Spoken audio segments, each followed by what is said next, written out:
Nama saya Raya Jingga Alifa dari kelas 11 MIPA 1 sebagai kandidat calon ketua OSIS nomor urut 1. Halo, nama aku Alida Chandra Kalisa dari kelas 11 IPA 8 dan aku sebagai calon ketua OSIS nomor urut 2. Halo semuanya, perkenalkan nama aku Sekardi Ayu Ningtyas dari kelas 11 IPA 2. Aku tipe orangnya tenang, santai, senang ngobrol gitu. Tapi kalau ada yang harus dicapai, ada target yang harus dicapai itu, saya mulai ambisius buat diusahain dulu, harus nyampe, harus bisa kayak gitu. Aku tipe orang yang ambisius, tetapi ketika aku melakukan hal yang ingin aku capai, pastinya aku juga sambil enjoy aja, sambil senang-senang aja. Aku sebenarnya orang yang tenang, tapi kalau misalkan udah dapat kewajiban atau udah dapat tanggung jawab, pasti bakal dilaksanain pakai komitmen. Kelebihan diri aku kalau ada di lingkungan baru, aku bisa nyaman, bisa berusaha mengenal teman yang baru itu, terus juga bisa langsung ramah, langsung menyapa kayak gitu, terus berusaha bikin temen nyaman. Pokoknya semuanya tuh harus senang, aku pengen bikin semua orang senang kayak Aku itu orangnya bisa ngatur waktu sebisa mungkin biar efektif. Terus kelebihan aku juga, aku adalah orang yang kompetitif. Kelebihan aku benar-benar orang yang bisa bekerja sama dengan tim. Terus aku orang yang percaya diri. Selain itu aku juga bisa menguasai banyak bahasa asing. Aku bisa French, Inggris, Thai, sama Russian. Kekurangan diri aku sebenarnya itu kekurangan yang awalnya tuh kelebihan gitu.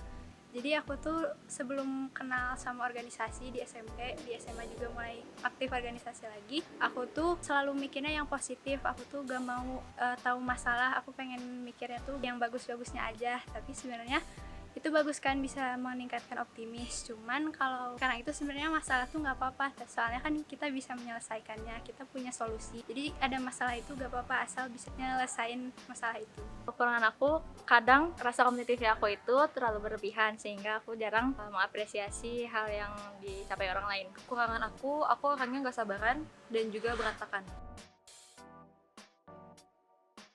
Ya, yang barusan saya sebut sebenarnya intinya tuh kalau kondisi lagi ada masalah, misalnya kondisi yang kayak gitu, saya selalu mikir optimis, selalu mikirnya positif, ini ada jalan keluar kayak gitu. Tapi sebenarnya masalah itu harus tetap ada, bakal ada dimanapun.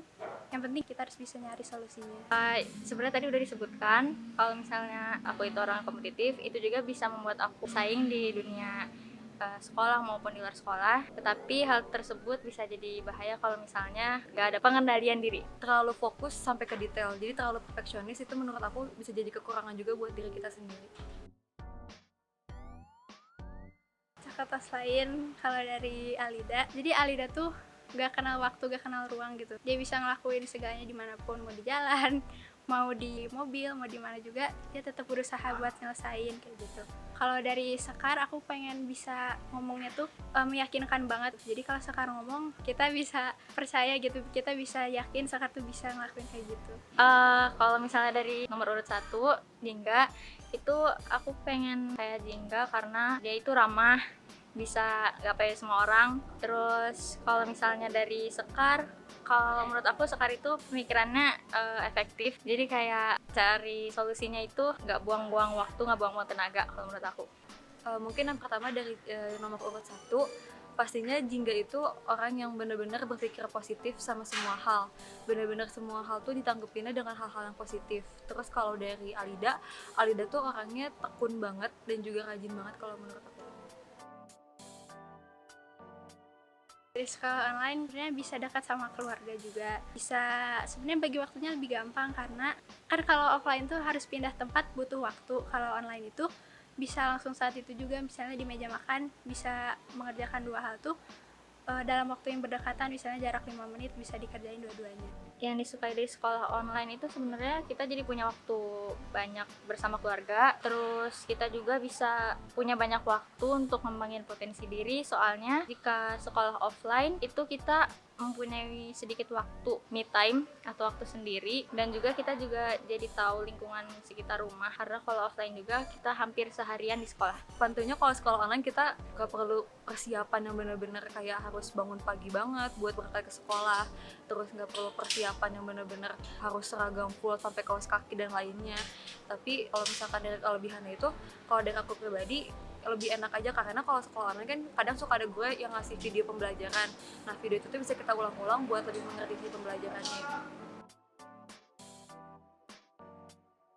Aku tipe pemimpin yang pengen dulu pengurusnya itu, pengen dulu timnya itu senang dulu ngejalaninnya. Kalau timnya udah senang, udah fun bawanya, jadi kita bisa nyampe ke tujuannya bareng-bareng.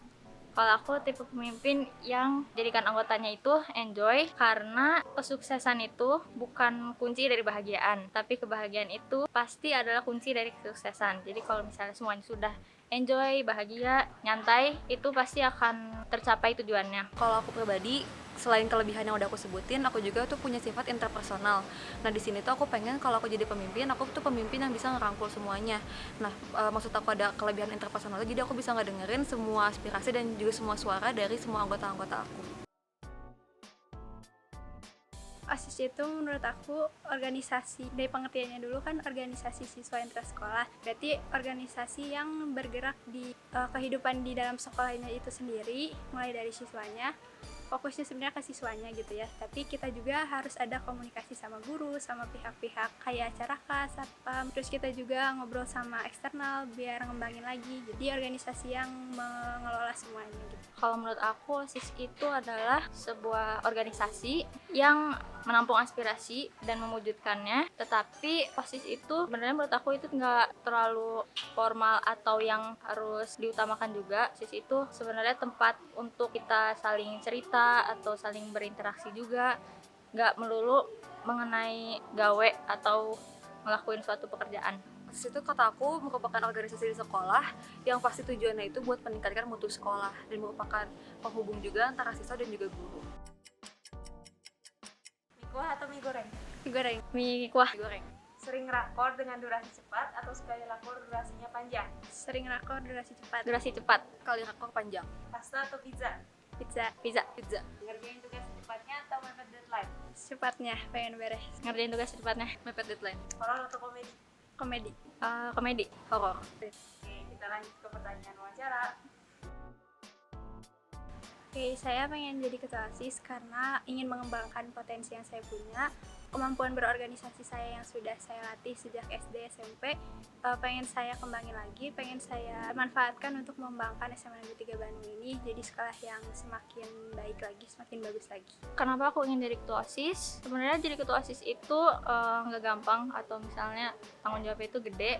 Terus kenapa aku pengen? Karena aku itu pengen menjadikan OSIS sebagai sarana untuk mewujudkan aspirasi di pandemi ini, terutama karena di pandemi ini kita bisa belajar banyak hal dari yang apa yang kita kerjakan, dan itu juga akan menjadi suatu hal yang berbeda jika dikerjakan secara sekolah offline. Jadi menurut aku ini hal yang menarik untuk dilakukan. Ya itu mungkin alasan aku kenapa jadi ketua OSIS. Pasti yang tentunya kan jadi ketua OSIS itu pasti bukan hal yang mudah gitu. Nah di situ aku ngerasa aku bisa lebih melatih kemampuan yang aku punya dari kepemimpinan aku, tanggung jawab aku, kedisiplinan aku. Nah aku juga pengen nyobain ngelatih semua soft skill yang udah aku punya, dan aku juga pasti pengen banget bekerja buat warga 3. Di tengah pandemi ini pasti harus tetap jalan kan, harus tetap mengadakan program kerja, harus tetap mengevaluasi lagi ada apa yang kurang atau apa yang harus dipertahankan. Caranya sih dengan kalau mengadakan rakor kayak gitu tuh lebih diefisienkan waktu yang ada, jadi jangan terlalu banyak sampingan, tapi kita harus langsung membahas hal yang penting. Jadi kalau ada waktu buat rakor tuh dimanfaatkan secara efektif dan efisien aja gitu. Pertama-tama kalau di tengah pandemi itu kita lebih sering capek mata karena sekolah juga dilaksanakan secara online di rumah dengan melihat layar komputer terus, sehingga kadang kita suka jenuh. Jadi untuk meningkatkan kinerja OSIS yang di luar sekolah itu kita juga harus saling mengerti, kita harus punya rasa itu dulu. Dan kalau misalnya setiap mengadakan rakor atau kegiatan-kegiatan lain itu harus mempertimbangkan kondisi kitanya juga. Jadi misalnya kalau rakor itu tidak terlalu lama, kita harus bahas yang diprioritaskan dulu. Nanti kalau misalnya hal yang lainnya itu bisa dilakukan setelah hal yang penting beres. Pastinya selama pandemi ini kan kita juga di sini punya PK. Nah, aku pengennya selama kita buat kerja di sini, kita bakal maksimalin semua dari keinginan warga 3. Nah, untuk buat pengoptimalisasiannya, pasti aku juga pengen ngedenger dari seluruh warga 3 apa keinginan mereka dan juga aspirasi mereka buat biar semua kinerja yang aku keluarin bisa bermanfaat juga buat mereka. Jujur tapi sakit. Jujur tapi sakit. Jujur tapi sakit. Visi misi saya belum terrealisasi, tapi mungkin jabatannya udah mau habis. Yang penting saya dan tim saya berhasil buat mempertahankan dulu yang sudah bagus dari sebelumnya. Yang penting jangan turun, yang penting harus tetap stay, tapi kita usahain juga bisa mengembangkan inovasi lagi, bisa meluaskan lagi hal-hal yang sebenarnya bisa kita gali lagi lebih dalam. Jadi ya intinya tuh yang penting jangan turun, kita usahain stay dan naik gitu. Yang pertama, pastinya aku udah berusaha semaksimal mungkin buat mewujudkan visi misi tersebut. Nah, itu hal yang terpenting, karena hal yang terpenting itu bukanlah sesuatu yang kita capai, hasil yang kita capai, tetapi proses untuk mencapai hasil tersebut. Pasti yang pertama tuh pasti bakal usaha semaksimal mungkin buat tetap ngerealisasiin visi misi yang udah aku buat. Nah, misalkan tetap tidak terrealisasikan, pasti aku bakal cari alternatif lain yang pastinya tetap bakal memiliki esensi yang sama dan juga memiliki kandungan yang sama, supaya tujuan yang awal yang udah aku buat tetap dapat tercapai dengan metode mungkin yang berbeda. Menurut saya orang yang kayak gitu berarti kan apatis, berarti egois kayak gitu. Nggak boleh dilanjutkan, harus kita ajak ke sikap-sikap yang lebih baik lagi, yang lebih peduli lagi sama temen. Karena sikap yang kayak gitu tuh di lingkungan kedepannya bakal susah untuk bisa kerjasama, susah untuk mungkin di dunia kerjanya bakal lebih sulit lagi, masalahnya lebih berat, terus dia mau berusaha sendiri atau dengan kelompok yang kecil itu bakal lebih berat. Jadi harus kita beri mungkin tindakan atau ajakan lagi biar dirangkul lagi kalau peduli sama sesama itu penting banget di kehidupan juga gitu.